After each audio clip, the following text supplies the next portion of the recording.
मई 1991 की बात है। मेरे पिता की शव यात्रा तीन मूर्ति भवन से निकल रही थी। अपनी मां के साथ और अपने भाई के साथ हम एक गाड़ी में बैठे थे। सामने भारतीय सेना की एक ट्रक थी, फूलों से लदी हुई थी। उसके ऊपर मेरे पिताजी का शव था। थोड़ी देर काफिला चला, 5-10 मिनट चला। फिर राहुल कहने लगे मैं उतरना चाहता हूं। तो मां ने मना किया।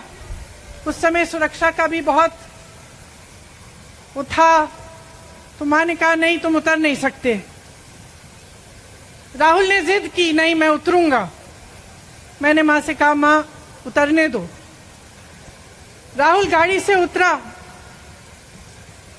उस सेना की ट्रक के पीछे खड़ा होके चलने लगा और तीन मूर्ति से लेके कड़ी धूप में अपने पिता के जनाजे के पीछे पीछे पैदल चलते चलते चलते चलते यहां पहुंचा। इस जगह से कुछ 400-500 गज दूर यहां पर मेरे शहीद पिता के अंतिम संस्कार मेरे भाई ने किए। सुनिए, वो चित्र मेरे दिमाग में अभी भी है, मेरे मन में है। मेरे पिता का शव इस तिरंगे झंडे में लपेटा गया था। इस तिरंगे के नीचे मेरे पिता का शव था। उस शहीद पिता का अपमान भरी संसद में किया जाता है। उस शहीद के बेटे को आप देशद्रोही कहते हैं, आप मीर जाफर कहते हैं, उसकी आप मां का अपमान करते हैं। आपके मंत्री मेरी मां का अपमान भरी संसद में करते हैं। आपके एक मुख्यमंत्री कहते हैं कि राहुल गांधी को पता भी नहीं है कि उनका पिता कौन है। आपको संसद से कोई बाहर नहीं निकालता, आपको मना नहीं करता कि 8 सालों के लिए आप चुनाव नहीं लड़ सकते।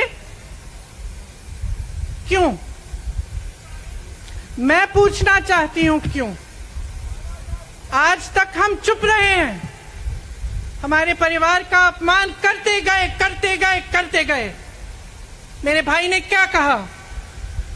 संसद में वो मोदी जी के पास गए और उनसे गले लगे।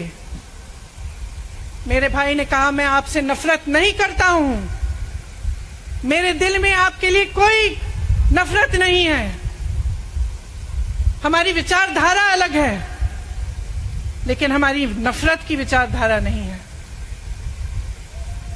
तो मैं पूछना चाहती हूं, एक आदमी का कितना अपमान करोगे? कितना अपमान करोगे? क्या यही है इस देश की परंपरा? आप परिवारवादी कहते हैं, तो भगवान राम कौन थे? भगवान राम को वनवास में भेजा गया। उन्होंने अपने परिवार, अपनी धरती के प्रति अपना धर्म निभाया। क्या भगवान राम परिवारवादी थे? क्या पांडव परिवारवादी थे कि वो अपने परिवार की संस्कारों के लिए लड़े? और हमें क्या शर्म आनी चाहिए कि हमारे परिवार के सदस्य शहीद हुए इस देश के लिए, कि इस झंडे में उनका खून है, इस धरती में उनका खून है। इस देश के लोकतंत्र को मेरे परिवार के खून ने सींचा है। और जो सोचता है कि हमें अपमानित करके हमें डराएंगे, हमें धमकाएंगे, जो सोचता है कि तमाम एजेंसियों को लगाकर हम पे छापे मारकर हमसे कुछ भी कर ले, हमको हमें डराएंगे, वो गलत सोचते हैं। हम डरने वाले नहीं हैं। कोशिश करती है कि आपका ध्यान भटकाया जाए। अब आप सोचिए, कन्याकुमारी से कश्मीर तक एक आदमी चला, उसके साथ लाखों लोग चले। क्या पैगाम लेके चला? किस लिए चला? उसके दिल में क्या भावना थी कि लाखों लोग देश भर से उससे जुड़ के चले? समता, एकता की भावना थी।